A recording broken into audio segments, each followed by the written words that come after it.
Orang bisa mengatakan prevalensinya tinggal 10%, ya, angkanya. Tapi di lapangan sebenarnya nggak berubah. Apa yang terjadi? Yang terjadi meskipun kita ngomong prevalensinya bahkan 5%, 6% itu prevalensi stunting, tetapi keadaan ekonomi nggak berubah. Kenapa? Karena yang di lapangan sebenarnya stunting semua. Atau banyak yang stunting yang nggak berubah. Nggak berubah. Faktanya di lapangan nggak berubah. Dan fakta itu akan disodorkan oleh kenyataan, ya, yang nggak bisa dibohongi. Ya, oh ternyata teknologi nggak bisa ambil alih, atau pertanian ya gitu-gitu aja, middle manager dikuasai orang lain, nggak berubah faktanya. Orang bisa bohong, turun jadi 10%, 6%, ya, tapi fakta di lapangan nggak akan bisa dibohongi. Gitu. Jadi aku jadi pelajaran yang sangat buruk kalau itu sampai terjadi. Oke, terima kasih Prof. Hamam. Kita akan menyapa dulu Tribuners yang sudah bergabung. Terima kasih banyak sekali Tribuners yang sudah bergabung lewat Facebook, lewat Instagram maupun lewat YouTube. Terima kasih. Ini ada Siti Rohimah, ada Iwan Purwanto, ada Prodi Gizi Alma-Ata, katanya Prodi Gizi Alma-Ata hadir. Oke, ada Fajar Wibowo. Kemudian banyak sekali ini yang sudah bergabung. Ada LPPM Alma-Ata, mantap Prof, gitu katanya. Ini terima kasih juga ada nih Anna Frin. Terima kasih Prof ilmunya, terima kasih juga di Tribuners yang sudah bergabung. Kita juga akan membacakan beberapa pertanyaan yang sudah masuk. Terima kasih di Tribuners. Pertanyaan dari Puji Haska. Apakah pada usia balita anak sudah bisa dideteksi stunting, Prof? Ya, jadi stunting itu bisa dilihat dari balita, ya, bahkan dari baduta itu sudah bisa dilihat. Intinya kalau sudah gini, di Indonesia itu ada tipikal, ya, bayi-bayi di Indonesia itu ketika lahir itu normal umumnya, jadi persis kayak bayinya orang Amerika, bayinya orang Singapura, bayinya orang Prancis, bayinya orang Inggris, sama, ya, kurang lebih, yaitu pada titik zero, kurang lebih zero dari Z-score-nya, Z-score panjang badan menurut umur di seputar itu, ya. Kalau Z-score-nya zero itu artinya tidak pendek, tidak ketinggian itu namanya. Kalau zero, ya. Nah ini di seputar zero. Nah anak-anak Indonesia itu terutama mulai kelihatan mengalami penyimpangan setelah umur 5-6 bulan. Nah setelah 5-6 bulan itu prevalensi stunting mulai kelihatan. Ini beberapa anak ini menyimpang, namanya mengalami deviasi. Ya. Pertumbuhan badannya terutama dalam hal ini pertumbuhan panjang badannya itu tidak sesuai dengan umurnya lagi, ya lebih pendek dari sebayanya. Nah ini mulai kelihatan terutama di umur 5 bulan 6 bulan. Nah terus gitu ya, jika ASI eksklusif tidak berikan, ASI tidak diperpanjang sampai 2 tahun, terus MPASI makanan pendamping ASI nggak diberikan dengan baik, ini terus akan tambah terus nih ceritanya, ya prevalensi akan terus bertambah tingkat. Dan yang sudah tadi saya katakan, anak yang sudah kadung pendek itu sulit kembali recover, ya sembuh dan nggak pendek lagi. Jadi kalau ada, mohon maaf, ada klinik-klinik yang pasti itu nggak bisa dipertanggungjawabkan. Yo datanglah ke sini nanti bisa panjang badannya tambah 10 cm. Itu bohong. Saya sempat tertarik loh Prof sebenarnya awalnya ingin menambah tinggi badan. Terutama kalau sudah dewasa. Ini umurnya 20 tahun nih ya. Ya, Mbak Noris. Ya Mbak Noris ini. Misalnya udah umur 20 tahun ya. Saya ingin panjangnya, tinggi badannya biar langsing tambah 5 cm deh. Gimana cara? Itu bohong Pak. Ya. Kenapa? Karena semua sudah terjadi. Ya, dan itu nggak bisa naik lagi. Kalau sudah umur dewasa. Termasuk minum suplemen peninggi badan juga bisa. Tidak ya, Prof? Ya, jadi kalaupun ada, mohon maaf ya, itu bisa terjadi. Mohon maaf mungkin karena selama balita, selama remaja, mohon maaf itu ada proses yang menjadikan tulang panjang ini dari kepala sampai ini agak bengkok dikit gitu. Entah terutama mungkin tulang punggungnya agak melengkung gimana gitu. Nah, itu bisa diluruskan, tapi bukan berarti tambah, gitu ya? Karena proses tambahnya sudah selesai. Proses tambah panjangnya itu sebenarnya sudah selesai ketika umur 18 tahun, proses tambah panjangnya. Tapi kalau proses perubahan bentuk bisa kapan saja. Oke, kamu itu, kalau itu postur tubuhnya nggak bener nih, agak melengkung dikit nih, mungkin bisa di. Nah, Perbaiki. kalaupun tambah, terutama orang-orang yang kayak gitu. Tapi kalau wujud tulangnya jadi tambah panjang, itu tidak terjadi. Oke, terima kasih Prof. Hamam. Kita melanjutkan lagi pertanyaan selanjutnya. Ini yang kedua ada Valencia nih ya. Ini negara Asia, negara-negara Asia punya postur tubuh kecil, tapi di Cina, Jepang atau Korea generasi mudanya banyak yang bertumbuh tinggi besar. Apa karena pemerintah yang sukses mengatasi stunting? Ya, jadi begini, ini pertanyaan klasik, gitu. Orang ngira karena Indonesia, karena Asia itu masih pendek. Enggak. Ceritanya kalau kita mau lihat faktanya, dulu orang Jepang itu kan dikenal bangsa KT. Pendek-pendek. Tapi orang Jepang zaman ini itu enggak kalah tingginya dengan orang Amerika. Ya, itu satu. Gitu. Yang kedua, anak-anak Jepang, anak-anak Vietnam, gitu, anak-anak Korea yang lahir dan besar di Amerika, tinggi badannya kayak anak-anak di Amerika. Maknanya apa? Maknanya ini ada faktor lingkungan yang sangat berperan penting sekali. Dan anak Indonesia yang lahir hari ini dari kelompok yang well nourished, yang berkecukupan dan terdidik, ya, bisa mengasuh anaknya, itu juga tinggi-tinggi, ya, tinggi-tinggi sekali. Anak saya itu juga tingginya 20 sampai mungkin 30 cm lebih tinggi dari saya. Gitu ya.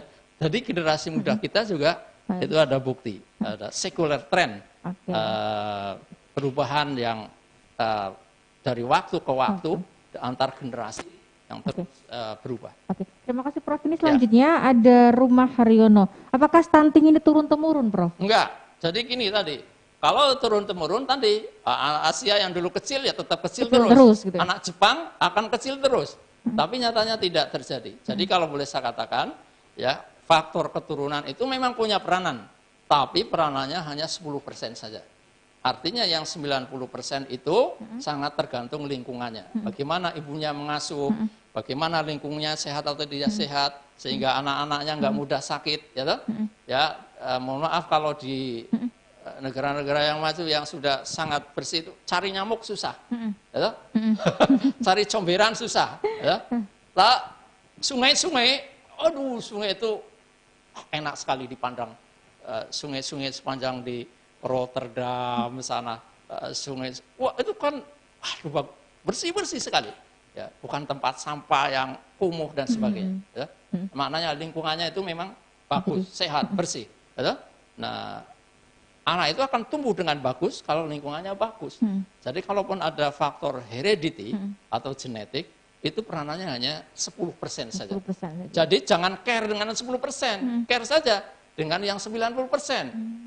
Enggak usah bingung. Coba itu, banyak yang ibu-ibunya pendek atau bapaknya pendek. Anaknya kan tinggi-tinggi. Wah, tinggi. Jadi jangan terlalu khawatir dengan faktor keturunan itu, karena hanya pegang cuma 10% saja, ya. Pastikan bahwa yang 90% itu maksimal, optimal, ya, lingkungannya bagus, ya, tidak, kalau punya rumah, ya mohon maaf, jangan sampai rumah itu jadi peternakan kuman.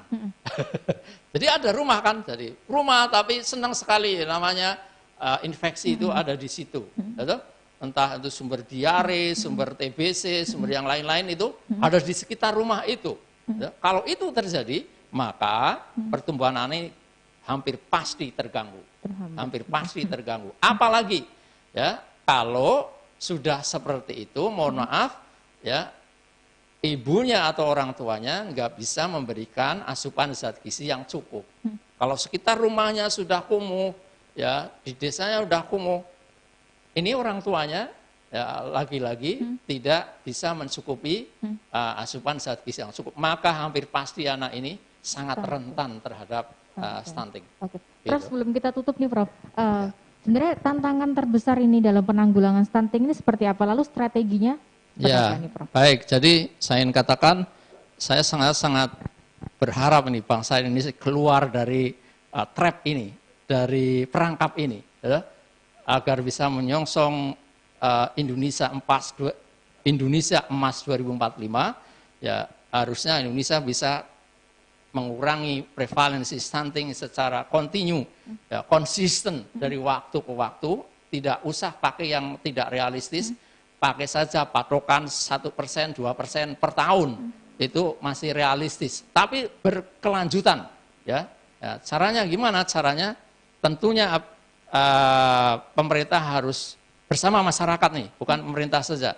Benar bersama masyarakat, sama-sama concern dengan ini, karena ini masalah masa depan kita, masalah bangsa ini. Kalau kita gagal di sini, bangsa ini ke depan juga akan gagal. Maka ini harus dijadikan prioritas yang sangat-sangat penting oleh pemerintah. Ya, bukan hanya berhenti di komitmen, tapi dalam realisasi program di lapangan yang berkelanjutan. Meskipun ini ada COVID, mohon maaf, mestinya program ini nggak boleh terkendala. Dan kata lain, yang lain boleh terkendala deh. Tapi soal penanggulangan stunting ini mestinya diperhatikan oleh pemerintah. Jangan sampai ya dalam keadaan apapun ini lalu mohon maaf anggaran yang mestinya menurunkan stunting dialokasikan yang lain ya dan seterusnya dan seterusnya. Atau ini dalam masa Covid seperti ini pemerintah terutama harus memprioritaskan ya bantuan-bantuan yang berbagai macam itu BLT, wah segala macam banyak sekali. Perhatikan ya by name by address terutama pada siapa? Pada ibu-ibu hamil atau calon pengantin ibu-ibu hamil dan ibu menyusui. Ini rumah tangga yang punya ibu hamil, ada ibu hamilnya atau manten anyar, ada ya atau ibu menyusui. Ini benar-benar diprioritaskan. Ya, bantuan yang lain yang fisik bolehlah dikurangi, tapi untuk ini sebaiknya jangan. Supaya apa? Supaya generasi muda kita itu menjadi generasi yang emas juga, yang tidak stunting, sehat, walafiat, ya nanti jadi generasi muda yang produktif gitu. Ya, itu saya mohon ini diperhatikan betul ya dalam masa yang seperti ini, apalagi benar-benar mestinya itu yang namanya ibu hamil, dari manten anyar, ibu hamil, itu ada petanya, ada angkanya, ada namanya, ada addressnya, terus dikelola terus. Jangan sampai ini jadi sumber baru bagi anak stunting baru. Gitu. Ya, itu penting sekali. Oke. Oke, terima kasih Prof. Maman, terima kasih sekali perbincangan sangat menarik pada siang hari, dan terima kasih juga untuk Tribuners, terima kasih yang sudah bergabung melalui Facebook, Instagram maupun YouTube, terima kasih atas pertanyaannya. Terima kasih semuanya, terima kasih Mbak Norris. Oke, terima kasih Prof. Maman dan Tribuners, terus saksikan program live streaming lainnya di Facebook, di Instagram maupun di YouTube Tribun Jogja, karena setiap hari Tribun Jogja akan menghadirkan live streaming dengan berbagai tema menarik lainnya. Dan Norris bersama dengan Prof. Maman yang hadir pada siang hari ini di studio, mohon pamit undur diri. Selamat siang dan sampai jumpa. Tetap sehat selalu Tribuners. Ya, selamat siang dan terima kasih. Wassalamualaikum warahmatullahi wabarakatuh. Waalaikumsalam warahmatullahi wabarakatuh.